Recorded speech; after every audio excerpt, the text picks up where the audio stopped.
Vamos começar nosso bloco esportivo de hoje com o debate iniciado na CBF. A entidade estuda reduzir o limite de jogadores estrangeiros em competições aqui do país. Atualmente, os times podem usar 9 atletas de outras nacionalidades ao mesmo tempo em torneios administrados pela CBF.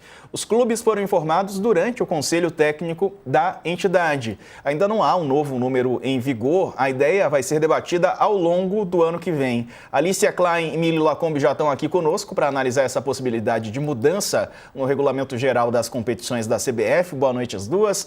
Bem-vindas. Ô Mili, você acredita que reduzir o número de estrangeiros pode ser bom aqui para o nosso futebol? Boa noite. Boa noite, Diego, Alicia, todo mundo que está aqui com a gente. Você sabe que eu não tenho uma opinião fechada a respeito disso? Porque, assim, o Mirassol fez a campanha que fez sem nenhum estrangeiro no elenco, né? Então, é possível você montar um time competitivo só com jogadores nossos. A chegada quando a gente fala em estrangeiros, a maior parte é de sul-americanos, né, latino-americanos. Isso é bacana para o futebol do continente, né, essa movimentação.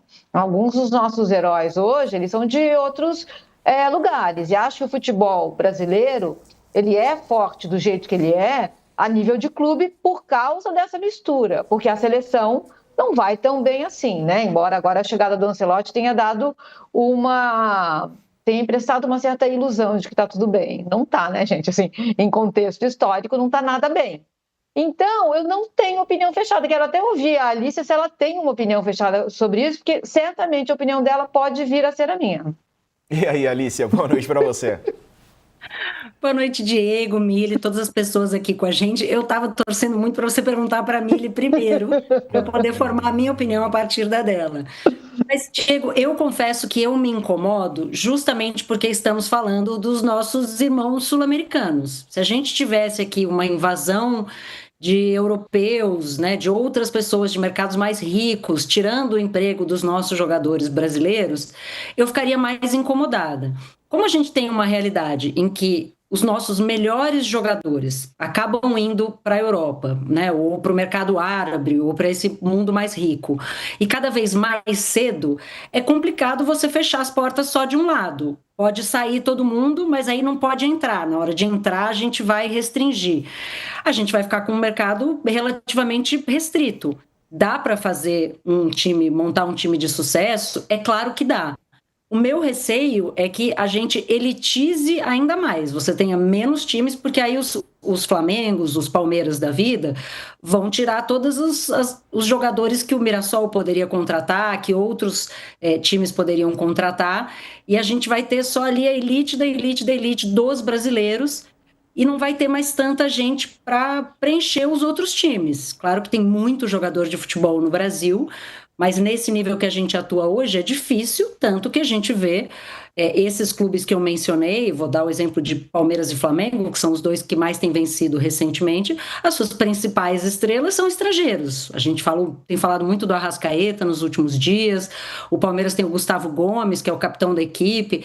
É difícil, esses times aí vão perder metade do seu elenco. Então, eu não sei, eu tenho dificuldade quando a gente fala em cercear a livre circulação de jogadores dentro do nosso próprio continente, Diego. Não sei se é uma ideia que me agrada, não, até porque já tem um limite. Eles iam só diminuir, né? Não é que pode todo mundo ser estrangeiro. Então, não sei se é uma regra que eu mexeria. Acho que tem tanta coisa para melhorar no futebol brasileiro, não sei se essa é uma prioridade. Pois é, de onde que surgiu, será, essa reclamação, né? Foram os clubes brasileiros que pediram o aumento, né, do número de estrangeiros, né, Mili? Sim, eu acho que chegou uma hora que São Paulo tinha muito mais estrangeiro do que podia no elenco, e aí houve essa demanda, né? Eu acho que times que têm mais dinheiro podem ter mais jogadores estrangeiros, e aí a gente vai, se a gente quiser falar de fair play, a gente pode falar por aí também. Os times brasileiros são muito fortes na Libertadores hoje, não param de ganhar Libertadores, porque tem esse recheio, né? A gente tem o poder econômico, esses clubes contratam muitos jogadores bons, então a gente tem jogadores de seleção do Equador, da Colômbia, da Argentina, jogando aqui hoje. É claro que fica disparatado, né? Mas isso que a Alicia falou para mim é definidor, assim, tanta coisa para a gente olhar, e a gente vai olhar para isso, eu não sei, não é que falta pauta, né? Isso me parece quase um diversionismo, assim, sabe? Vamos olhar para lá para não olhar para cá. Exato. Alicia, você acredita, por exemplo, que os jovens brasileiros estão perdendo vaga, espaço nos grandes clubes? Diego, em parte sim, né? A gente vê hoje os principais clubes, à exceção do Mirassol, raramente tem menos de 4, 5 jogadores estrangeiros, às vezes tem até mais da metade de jogadores estrangeiros.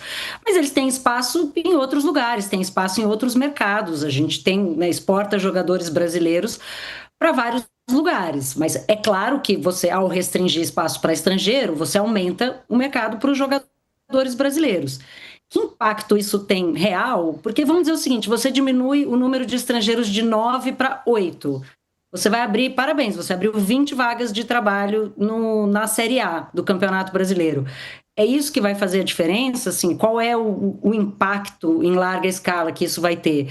Então, não sei, me parece um problema menor diante de tudo que se tem para discutir no futebol. Eu receio, Mília, que a gente vire assim um discurso trumpista, né? De, não, estão roubando nossas vagas de emprego aqui dos nossos brasileiros, né? E aí acaba criando um clima de xenofobia mesmo, né? Pois é, não, assim, é claro que um discurso flerta com o outro, né? É preciso ter muito cuidado. Esse clima, ele está no ar, né? E é um clima que a gente aqui no Brasil, a gente entende perfeitamente o que é, porque a gente tem ele com migração, né? Então, a gente chama nordestino de nordestino. Não existe isso, né, gente? Assim, somos uma cidadãos e cidadãs desse país. A gente sabe muito bem como esses preconceitos, eles vão ganhando raízes, né? Então, eu acho muito perigoso, sim, porque o mundo está indo por esse caminho.